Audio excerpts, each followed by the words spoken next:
Hello everyone, welcome to auto moto. स्वागत है दोस्तों आप सभी को और एक वीडियो के साथ। दोस्तों आपको पता होगा कि इंडिया जो है रोड एक्सीडेंट के द्वारा होने वाली इंजरी और डेथ के मामले में पूरी दुनिया में टॉप पे आता है। इंडिया में हर साल लगभग 4,50,000 तक रोड एक्सीडेंट हो जाते हैं, जो कि काफी मेजर होते हैं। और इसमें से 12 से लेकर 13% रोड एक्सीडेंट जो है बारिश के मौसम में होता है। मतलब कि मई एंड से लेकर सितंबर तक 3-4 महीने के अंदर जो सारे मामला हो जाता है, जो काफी हैरान करने वाली बात है। और इसी हैरानी को मद्देनजर रखते हुए आज हम चर्चा करेंगे 10 ऐसे पॉइंट पे जो बारिश के मौसम में ड्राइव करने के लिए बहुत ही ज्यादा हेल्पफुल और इम्पोर्टेंट होता है। ये वीडियो मैंने पर्सनल एक्सपीरियंस, कुछ स्किल ड्राइवर के द्वारा दिए गए फीडबैक और कुछ वेबसाइट पे पब्लिश हुए आर्टिकल के ऊपर बेस करके बनाया हुआ है। तो let's start the main topic, top 10 tips for driving in rain.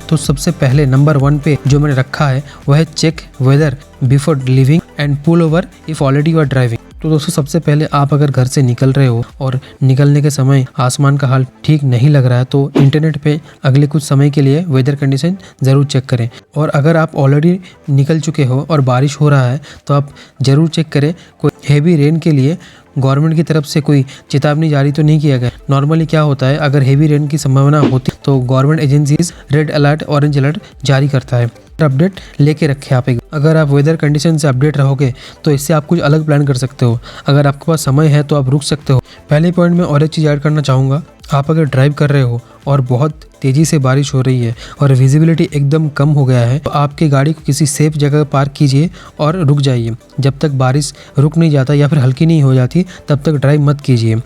तेज बारिश में ड्राइव करना बिल्कुल सेफ नहीं होगा। तो आते हैं दोस्तों नंबर 2 पे। नंबर 2 पे है चेक योर कार। अपनी गाड़ी को चेक कर लीजिए। बारिश में जरूरी जो फंक्शन है वो फंक्शन गाड़ी में सही से काम कर रहा है कि नहीं वो चेक कर लीजिए एक बार। जैसे कि wiper, headlamp, defogger, tyre condition और भी बहुत चीज़ें हैं बारिश के मौसम में ड्राइव करने के लिए बहुत इंपॉर्टेंट है।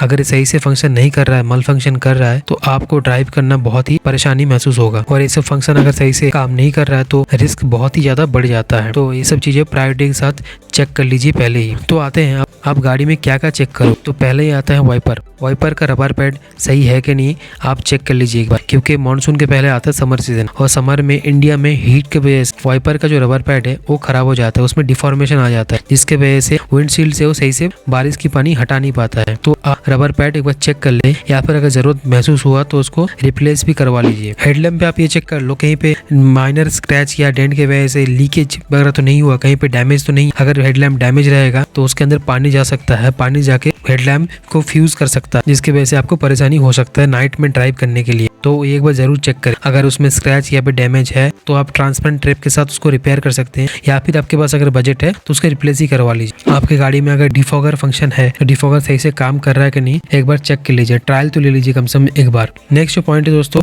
Tyre condition. गाड़ी के टायर का ट्रेड कंडीशन सही है कि नहीं, ट्रेड उसमें बराबर है कि जरूर चेक करें, क्योंकि ट्रेड बहुत इंपॉर्टेंट होता है रेनी सीजन में ड्राइव करने के लिए, नहीं तो स्कीड की संभावना बहुत ज्यादा बढ़ जाता है। आप अगर गाड़ी रेगुलर यूज करते हो और आपको पता है कि रेनी सीजन में आपको रेगुलर यूज करना पड़ेगा तो रेनी सीजन आने से पहले गाड़ी को एक बार फुल चेक करा लीजिए। आपके पास अगर बजट हो तो जो रिक्वायर्ड रिपेयर है उसको करा लीजिए। इसके द्वारा आप बहुत सारा रिस्क जो है पहले से ही एलिमिनेट कर सकते हैं। तो ये बात ध्यान रख के चलिए। आते हैं तीसरी पॉइंट पे, नंबर 3 पे दोस्तों, maintain slow speed and don't use cruise control. बारिश के मौसम में स्लो स्पीड मेंटेन करके ड्राइव करना बहुत ही ज्यादा इंपॉर्टेंट होता है, क्योंकि स्लो स्पीड अगर मेंटेन करके चलोगे आप तभी आपको रिएक्शन टाइम ज्यादा मिलेगा।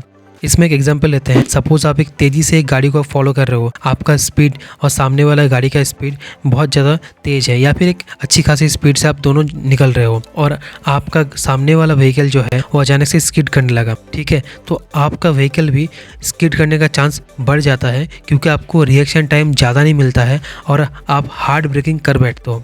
अगर आप एक अच्छी खासी स्पीड करके ड्राइव कर रहे हो तो होने वाला ही है। तो बेहतर यही है बारिश के समय में आप एक स्लो स्पीड मेंटेन करके चलिए। आपके सामने वाले व्हीकल के साथ कोई अनहोनी हो रहा है तो आप तक ना पहुंचे, आपको रिएक्शन टाइम ज़्यादा मिल जाए, आपको रिस्पॉन्स करने का टाइम ज़्यादा मिल जाए और आप अपने व्हीकल को कंट्रोल कर लो। बारिश के समय क्या होता है, विजिबिलिटी थोड़ा डाउन रहता है। अगर आप स्लो स्पीड मेंटेन करके चलोगे तो ईजी होता है जजमेंट लेकर ड्राइव करना। आगे आते हैं आपको बारिश के समय क्रूज कंट्रोल क्यों नहीं यूज़ करना चाहिए। दोस्तों अगर आपके व्हीकल में क्रूज कंट्रोल फंक्शन है तो बारिश के समय ये यूज़ नहीं करना चाहिए। क्यों नहीं करना चाहिए, इसके लिए मैं आपको 3 मेजर पॉइंट बताता हूँ। पहली बात तो क्रूज कंट्रोल एक्टिवेट होता है ना, एक अच्छी खासी स्पीड के ऊपर ही एक्टिवेट होता है, क्योंकि ये हाईवे का फंक्शन है और बारिश के समय वैसे ही आपको स्लो स्पीड मेंटेन करना पड़ता है। नॉर्मली क्रूज कंट्रोल जो एक्टिवेट होता है ये 60 से लेकर 120 या फिर 80 से लेकर 140 ऐसा रहता है। तो इतनी स्पीड में अगर आप ड्राइव करोगे बारिश के समय वैसे ही अनसेफ होता है। इसके आगे क्रूज कंट्रोल अगर आपकी गाड़ी में एक्टिवेट है और आपको मैनुअल ब्रेकिंग करना पड़ा, क्रूज कंट्रोल फंक्शन में लैगिंग वगैरह या फिर मल फंक्शन वगैरह होने लगा, ब्रेक अप्लाई आप सही टाइम पे नहीं कर पाए तो आगे जाके एक्सीडेंट हो सकता है। तीसरी बात जो है, बारिश के समय आपको फुल कंसंट्रेशन के साथ ड्राइव करना पड़ता है। इसके लिए ज़रूरी होता है कार के साथ ड्राइवर का एंगेजमेंट, और क्रूज कंट्रोल फंक्शन है दोस्तों बिल्कुल इसका उल्टा है। गाड़ी के साथ ड्राइवर का जो एंगेजमेंट है इसको लेस करता है। तो इसीलिए बारिश के मौसम में, बारिश के समय अगर ड्राइव कर रहे हो तो क्रूज कंट्रोल का यूज़ बिल्कुल मत कीजिए, ये बिल्कुल सेफ नहीं रहेगा आपके लिए। तो दोस्तों बारिश के समय अगर ड्राइव कर रहे हो तो स्लो स्पीड मेंटेन करें और क्रूज कंट्रोल का यूज ना ही करें तो बेहतर है। Number 4, maintain extra space from other vehicle. Extra space maintain करना इसीलिए जरूरी होता है दोस्तों, बारिश की पानी जो है सामने वाले व्हीकल के टायर से स्प्रे बन के आपकी गाड़ी के विंडशील्ड के ऊपर आता है। इसी पानी में बहुत सारा रोड का कचरा और जो कीचड़ होते हैं वो रहते हैं, जो कि स्प्रे बन के बारिश के पानी के साथ मिक्स होके आपके विंडशील्ड के ऊपर आकर जमा होता है और इससे आपका विजिबिलिटी डाउन होता है, तो आपको परेशानी हो सकता है। और जो बड़े व्हीकल होता है उससे तो आप बिल्कुल ही एक बड़ा अच्छा खासा गैप बना के चलिए, क्योंकि बड़े व्हीकल जब अनकंट्रोल होता है एक बड़ा जगह लेता है तो एक बड़ा एरिया कवर करता है, जिसमें से आप दूसरे की गलती की वजह से आप भी प्रॉब्लम में आ सकते हैं। तो एक अच्छा खासा गैप मेंटेन करके चलिए बारिश के मौसम में।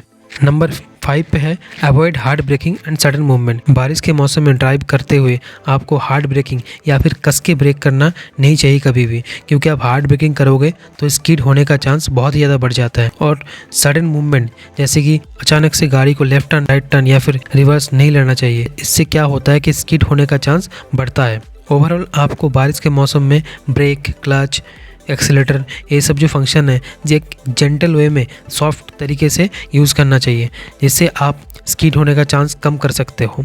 नेक्स्ट नंबर 6 जो कि है know how to handle skid and hydroplaning. Know how to handle skid, आप स्किड को कैसे हैंडल करोगे। दोस्तों ये जो टिप्स है आपको तभी काम करेगा आप अगर स्लो स्पीड पे हो या फिर आप कहीं पे गाड़ी लेके खड़े हो। आप अगर एक अच्छे खासी स्पीड से गुजर रहे हो और आपका गाड़ी स्किड कर रहा है तो पता नहीं कितना ज़्यादा आपको हेल्पफुल होगा। लेकिन हाँ, अगर आप एक स्लो स्पीड मेंटेन करके चल रहे हो या फिर आपका गाड़ी कहीं पे खड़ा हुआ है तो उस कंडीशन में ये टिप्स आपको फ्रूटफुल हो सकता है। जैसे कि आपको अगर महसूस हुआ कि गाड़ी स्किड कर रहा है तो आप हार्ड ब्रेकिंग ना करें। उस कंडीशन में आपको जिस डायरेक्शन पे जाना है उस डायरेक्शन में गाड़ी को एक्सीलरेट करते रहिए, और आपको फिर भी लगे गाड़ी उस डायरेक्शन में मूव नहीं कर रहे जिस डायरेक्शन में जाना चाहते हो तो आप गाड़ी से निकल जाइए। उस समय गाड़ी से निकलना ही आपका सेफ रहेगा, आगे का आगे सोचा जाएगा, लेकिन उस कंडीशन में आपको गाड़ी से निकलना ही बेहतर होगा। नेक्स्ट आते हैं हाइड्रोप्लानिंग पे। तो पहले ये समझ लेते हैं हाइड्रोप्लानिंग होता क्या है। ये कंडीशन नॉर्मली हाईवे पे बारिश के टाइम नोटिस किया जाता है। बारिश की पानी हाईवे के समतल जगह से ढलान की तरफ बहता है। क्योंकि हाईवे पूरा समतल रहता है तो एक लेयर की तरह काम करता है बारिश की पानी। अगर आपका व्हीकल इसी पानी के ऊपर आ जाता है तो बिल्कुल ये आपका व्हीकल का टायर और ज़मीन के बीच में एक लेयर बनाता है, जिससे क्या होता है कि आपका व्हीकल का कॉन्टैक्ट ज़मीन से हट जाता है और पानी के ऊपर आ जाता है। तरह से आपका व्हीकल फ्लोटिंग कंडीशन में आ जाता है और ड्राइवर का कंट्रोल हट जाता है। आपका व्हीकल स्किड करने लगता है, और एक बार स्किड करने लगा तो कुछ भी हो सकता है। तो इसीलिए बारिश के मौसम में स्लो स्पीड मेंटेन करना, और अगर आपको लगे कि हाइड्रोप्लानिंग हो गया या फिर आपका गाड़ी स्किड हो रहा है तो तुरंत एक्सेलरेशन कम कीजिए और हार्ड ब्रेकिंग बिल्कुल ना कीजिए, सॉफ्ट तरीके से ब्रेक का अप्लाई कीजिए। नंबर 7 पे दोस्तों नेवर ट्राई ऑफ रोडिंग। बारिश के मौसम के समय, बारिश होते समय आपको कहीं भी ऑफ रोडिंग ट्राई करना नहीं चाहिए, क्योंकि बारिश की पानी कितना जमा हुआ है, क्या गहराई है, आपको पता नहीं चलेगा। और अगर आप ऑफ रोडिंग करने का ट्राई करोगे तो आपका गाड़ी फंस सकता है, फालतू में आपका टाइम वेस्ट हो सकता है। नंबर 8 पे है avoid flooded road and pothole. बारिश में ड्राइव करते हुए आपको फ्लडेड रोड मतलब जिस रास्ते पे बहुत ज़्यादा पानी जमा हो गया है, आपको गहराई का अंदाजा नहीं हो रहा है, वो सब रास्ते अवॉइड कीजिए। कोई दूसरा रूट चुनिए जाने के लिए। अगर रास्ते में पानी जमा हुआ है तो आपको डेप्थ का पता नहीं चलेगा और आपका व्हीकल में भी फ्लोटिंग कंडीशन में आ सकता है। इसमें सब एक काम कर सकते हो, अगर आपके सामने फ्लडेड रोड है और आपको बहुत ज़्यादा ज़रूरी है तो आप थोड़ी देर के लिए वेट कीजिए, कोई बड़ा व्हीकल पास होने दीजिए, तो फिर आपको पानी का गहराई का अंदाजा हो जाएगा, तब आप जजमेंट ले सकते हो। बारिश के मौसम में क्या होता है, पॉटल्स जो होते हैं और भी ज़्यादा बड़े हो जाते हैं और पानी भरा हुआ रहता है और आपको पता नहीं चलता है कौन सा कितना गहरा है। तो उसमें से आप जब गाड़ी निकालोगे तो आपको परेशानी हो सकता है, तो पॉटल्स को भी अवॉइड कीजिए। नंबर 9 पे दोस्तों, यूज मिडिल लेन। बारिश के मौसम में ड्राइव करते हुए आपको रोड का जो मिडिल पोर्शन है, जो मिडिल लेन है, वो यूज करना चाहिए हमेशा, क्योंकि रोड का जो मिडिल पोर्शन है वो नॉर्मल थोड़ा ऊंचा रहता है, ढलान जो है रोड के साइड में रहता है। रोड के मिडिल पोर्शन में पानी थोड़ा कम जमा हुआ रहता है, आपको ईजी रहेगा रोड के बीच में से ड्राइव करना। अगर आप एक हाईवे के ऊपर से ड्राइव कर रहे हो तो हर वक्त मिडिल लेन पे एक कंट्रोल स्पीड के साथ ड्राइव करते चलिए बारिश के मौसम में। Number 10, last point of the topic, watch for pedestrian. जो लोग पैदल चलते हैं बारिश के समय में उतना ध्यान रखिए। ये कभी ना कभी सबके साथ ही हुआ है कि आप रास्ते के किनारे आप पैदल चल रहे हो और कोई 4 व्हीलर या फिर कोई व्हीकल आके आपको बारिश के जमा हुआ पानी का छींटे देके गया है। तो ध्यान रख के चलिए कोई रास्ते के किनारे कोई पैदल जा रहा है कि नहीं। अगर आप गुजर रहे हो तो एक स्लो स्पीड मेंटेन करके चलिए कि पानी के छींटे जो है उनके तरफ ना पहुंचे। तो ये था दोस्तों 10 ऐसे ड्राइविंग टिप जो बारिश के मौसम में ड्राइव करने से पहले आपको ध्यान में रख के चलना पड़ेगा। इससे क्या होगा कि आप अपने और दूसरे को सेफ रख सकते हो। वीडियो पे बताए गए ड्राइविंग टिप्स अगर अच्छे लगे हो तो वीडियो को लाइक जरूर कर देना और अपने फ्रेंड्स एंड फैमिली के साथ शेयर जरूर कर देना और आगे आने वाले वीडियो के लिए चैनल को सब्सक्राइब जरूर कर देना। Have a safe driving. Thanks for watching the video.